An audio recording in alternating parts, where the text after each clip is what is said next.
Yo, good day everyone. Welcome to another video dito sa Man Cannot Ride. Wala na. Itatapon ko na lahat ng mga motor na to. Magbibisikleta na lang ako. Ne. Joke lang. Okay. Ito, gusto ko lang namang i-share sa inyo. Baka sakaling meron makarelate at pwedeng mag-share kayo ng sarili nyong inputs dyan sa comment section para naman matulungan nyo din ako kasi nahihirapan akong nahihirapan ako mag-isip kung anong gagawin ko eh. Hindi ko alam kung anong bibilin ko. Okay, so kwentuhan tayo. Okay, wait lang. Okay, so ito nakikita nyo dito ngayon.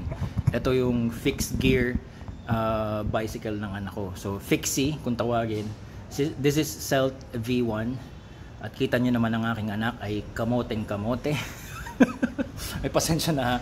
Kasi pag ang isang rider or biker eh masyadong naka-concentrate o naka-focus lang sa aesthetics, eh kamote na rin para sa akin yun. Ay ang aking anak, yung bunso kong anak, eh, mukhang may pagkakamote talaga kasi inuuna niya muna yung puro forma kaysa sa safety. Tingnan mo naman kung nasan yung preno. Anyway, okay, so kwentuhan ko lang kayo. This is the fixed gear Celt V1 bicycle. And ito naman ang touring bike, hybrid. This is not really a mountain bike. This is not a road bike. This is from Decathlon na between Riverside 500 na 1x11 na touring bike. Hindi siya talaga full-fledged na mountain bike. It's more for long distance touring. Okay. Kasi hindi ko rin naman papayagang bumili ang misis ko ng mountain bike kasi hindi ko naman na-imagine ang asawa ko bombing the trails o nagda-downhill, nag-uphill trails kung saan-saan, di ba? Hindi nga siya. Ayaw nga niya magbisikleta kasabay ng mga nagmumotor at saka ng mga sasakyan dito. Kaya dito lang siya sa loob ng San Antonio Village. But anyway, ito. So meron kaming fixed gear bike na pwede ko namang hiramin. Ito, pag ginagamit ko to, sobrang chill rider ako dito. Kasi hindi ako marunong ng brakeless eh. Hindi ako marunong mag-skid. Hindi ako marunong pumreno ng maayos dito. Kaya may preno pa yan, oh. Wait lang ha. Papagyabang ko lang kasi pinapagyabang to ng anak ko eh. Pitik-pitik, carbon lodi. Oh, naka-carbon. Tingnan lang natin, naka-carbon track bar. This is not the ordinary drop bar. This is a track bar. 80mm stem, -7. Tapos V1 frame, steel frame pa lang to kasi basic lang yung binili namin sa kanya. Tapos naka 50 teeth, 17 cog, VP 70mm wheels. Tapos yung likod ganun din, VP rin, pero sabi ko bakit na tinakluban ng disc, eh kaganda-ganda ng VP. And then itong brakes na to, requirement to ng mami niya. Hindi daw niya pwedeng tanggalin to kasi for emergency purposes to, for his backup, for his safety. Tapos white grip tape, tapos bumili siya ng bagong straps kasi nasira niya yung luma niya. And that's it. This is a very good chill rider bike for me ha, for me. Ito sa anak ko, pinapang sprint niya to. Nag-aaral siya mag-sprint dito at saka nag-stunts. Anyway, nagtitricks. Pero sprinter ang anak ko dito sa bike na to. Kaya pinalitan niya ng mas malaking chain ring. Ito naman, this is completely stock. Wala akong pwedeng galawin dito. Actually, nagagalit nga si Commander kasi inaabuso ko daw to eh. Kasi pag nagbabike kami ng anak ko, sinasamahan ko siya gamit to. That brings me to my dilemma. Kasi since sinasamahan ko yung anak ko, kailangan ko siyang samahan pag nagbabike siya kasi kailangan ng parental guidance, di ba? Tulad halimbawa sa circuit, Makati Circuit, hindi pwedeng magbike to ng ang minors o minor de edad nang walang kasama magulang. So, kailangan ko siyang samahan gamit tong bike ni Commander. Eh, bumili na daw ako ng sarili kong bike. Wag ko daw laspagin to. So anyway, so ngayon, hindi ko ngayon alam kung ano yung bibilin ko. At na-realize ko na ang pagpili pala ng bisikleta ay mas malala pa kesa sa pagpili ng motor. Kasi that's my bike. That is Octavia, the 2019 CF Moto 400 NK. That's the XSR 900 2021 model. That's the 2018 Kawasaki Vulcan S650. Napakadaling pumili ng motor.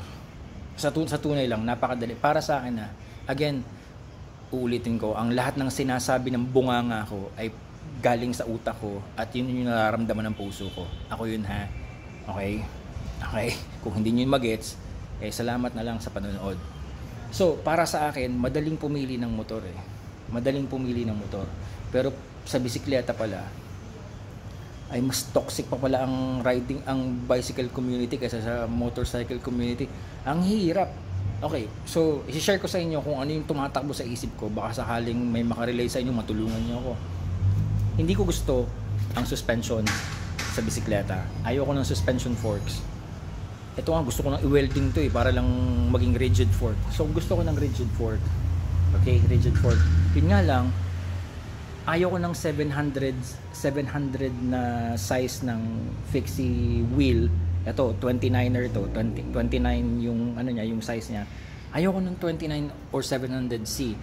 Gusto ko sana is 27.5 or yung sinasabi na equivalent na 650C, 650C or 650B na wheel size. Nalalakihan ako sa 29 at saka sa 700C. Okay,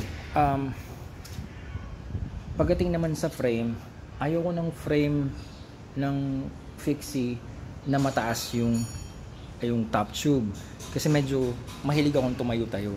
Oh, by the way, nagsimula ako magbisikleta 1981, doon ako natuto magbisikleta at karamihan sa experience ko sa bicycle o sa bicycle riding nung 1980s. So lumang-luma pa yung technology noon. BMX tsaka junior mountain bike ako noon. Anyway, so gusto ko yung frame nito kasi slope yung top tube. Ayoko lang nung ganong design. Slope yung top tube kasi tumatayo-tayo nga ako. At gusto ko yung nabababaan ko yung upuan ng sobrang baba. Yun nga lang, ang mga frames ng mountain bikes na yung sloping ang top tube, ang kanilang dropout ay malalapad kasi ginagamit yon para ma-accommodate yung cassette, okay, o yung cogs na malapad nga talaga siya. Ayaw kong mag-cogs. Gusto ko sana ay single speed tulad ng fixie. Pero ayaw ko ng fixie. Gusto ko sana is nagfi-free wheel pa rin pero single gear lang siya. Okay? Hindi ko gusto ang rim brakes o rim brakes. Mas gusto ko yung disc brakes kasi ramdam ko talaga yung lakas ng brakes. Hindi ko gusto yung ganitong gulong, yung mga aero na gulong.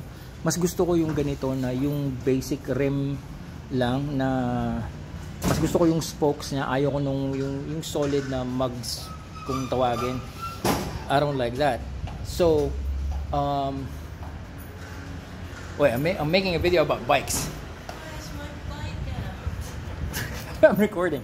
So, ngayon, in terms of chainring, yung drivetrain, okay na ako sa 1x. Actually, ayoko ng 2x, okay ng 3x. So, ito, 1x to, na 3060. Okay ako dito. Yun nga lang, ang hirap pagsamasamahin ng mga gusto ko. ang sabi sa akin ng kaibigan ko, so sabi niya, so tol, basically ang gusto mo malaking BMX bike. Sabi ko, malaking BMX bike. Oh, may nakalimutan tayo. Sa tires, ayaw ko ng ganito. This is touring tire na merong provisions para sa off-road. Hindi naman nga ako mag-off-road pag nagbibisikleta. Gusto ko yung road tires na halimbawa katulad nito. Yan, road tires. Yun nga lang, ayaw ko naman ng maninipis na 23C or 25C. Ito, this is 25C, this is 25C, this is 32. Tama ba? Tama ba? No, this is 38C. So okay na sana ako sa 32C. Okay ako sa 32C. Ang pinakamanipis na gulong na pwede kong patulan is 28C. Kasi ang problema, kung if I will go the fixed gear route, yung fork clearance niya hanggang 28C lang ang kaya. Ngayon, kung gusto ko ng 32C, kailangan kong bumili ng fork na parang sa mountain bike na nga. Yun nga lang, mahirap humanap na ng fork, ng rigid fork sa mountain bike na sana papasok sa kabit-kabit na yung problema kasi hindi ko gusto yung gantong frame kasi para sa cogs yun, so magkakaroon ng conversion dito, tapos kasi ayoko na may deraillers kasi para sa akin napaka-komplikado na, basta ayoko na may basta isang padjak lang tapos yun na yun. Okay, so let's cut it short na kasi gumugulo na yung takbo ng utak ko Ayoko pala ng hydraulic brakes, hydraulic disc brake. Gusto ko mechanical. Ayoko ng hydraulic sa bisikleta. Masyadong nagiging komplikado. Which brings me to my point. Ito yun.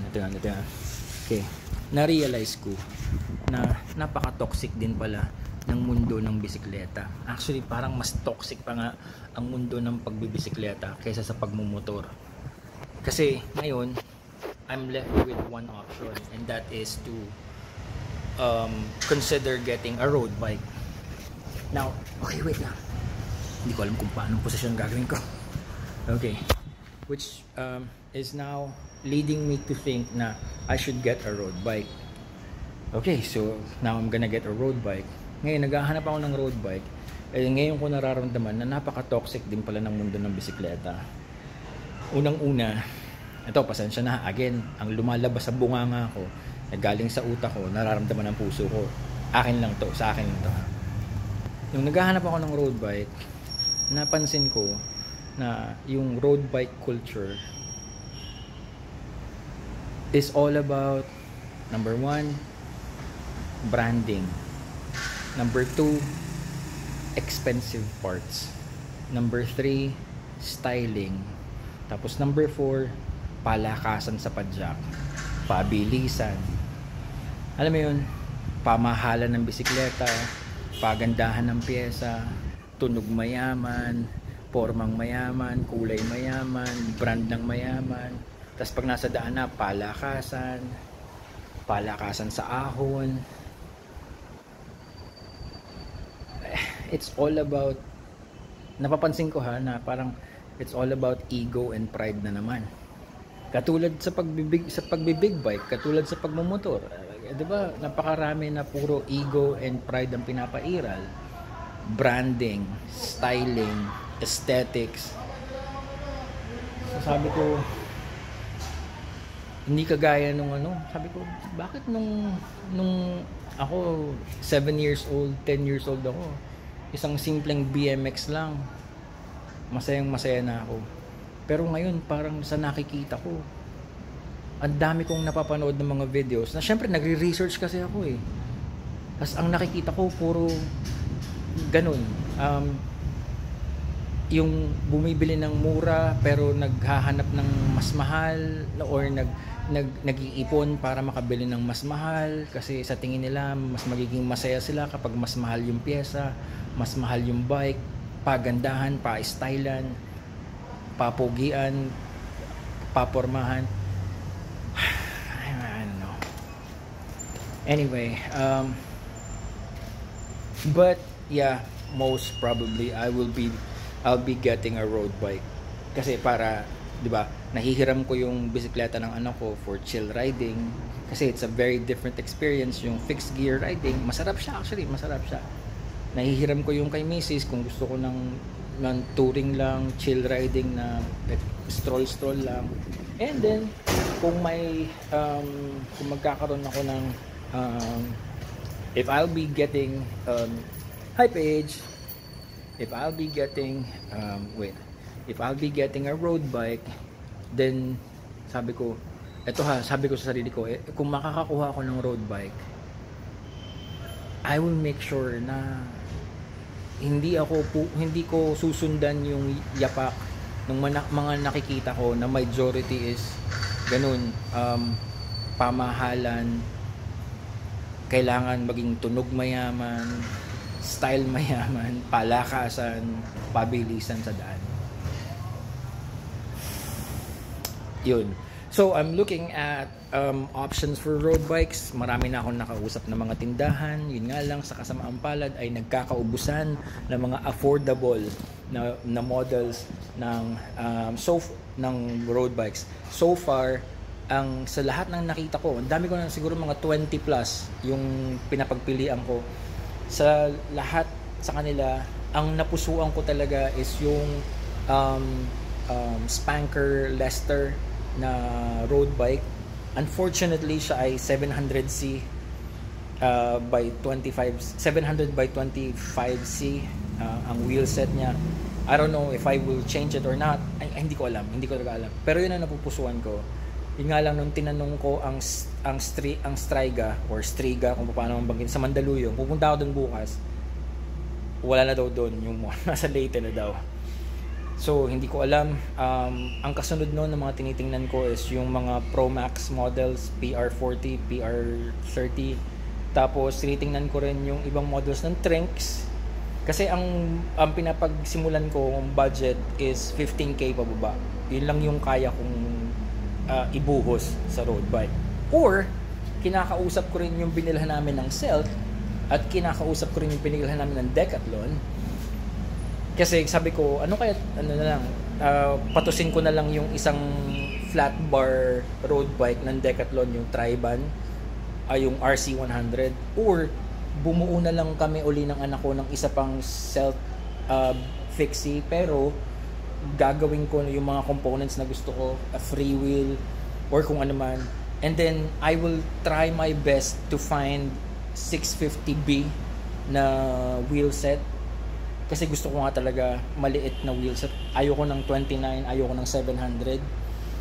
I don't know. Or, sabi ko nga, magbuo na lang ako ng bike. Kasi nung teenager ako, nagbubuo ako ng bike nun eh. Yung mga bike namin, nung binubuo namin, di ba, bibili ka ng mga Araya rims, kung ano-ano pa. Anyway, iba rin yung mga brands ngayon eh. Hindi ko nakilala yung mga brands ngayon. So, plan A is to look for a road bike.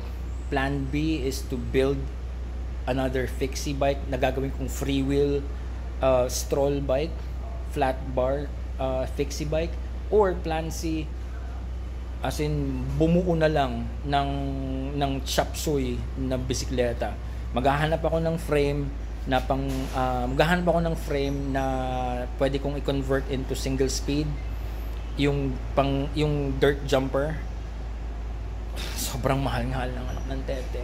Or tapos maghahanap ako ng rigid forks na pwede, tapos maghahanap ako ng 27.5 na wheel set or 650B na wheel set or whatever, tapos 30C or 32C or yung equivalent na 1.4 wide tires o kung ano man. Ayun, yun yung last plan. Magbuo na lang ng chop suey na bisikleta. Anyway, so thank you so much for joining me on this video. Kung nakaka-relate kayo dun sa mga sinabi ko, please mag-comment naman kayo. Kailangan ko ng kausap. Kailangan ko ng kausap sa pagbibisikleta kasi yung utak ko sa pagbibisikleta naiwan na nung 1980s eh. Yun na yung alam ko eh. Wala na akong alam sa ngayon. At saka yung kultura ngayon ng pagbibisikleta, talagang yun nga, napansin ko na mas toxic pa pala kaysa sa kultura ng pagmumotor. I'm sorry ha, I'm sorry. I don't mean to offend anyone. Pero napansin ko na akala ko yung pagmumotor lang yung kultura lang ng pagmumotor sa Pilipinas ang medyo toxic yan sa pagmumotor. Hindi pala. Pati pala pagbibisikleta. Ang kultura ng pagbibisikleta sa ngayon, lalo na sa road bike, mas toxic pa pala. Anyway, I will see you on the next video dito sa Man Cannot Ride. Malamang maglalabas tayo ng mga content na tayo ay pumapadya. Okay. Have a good day everyone.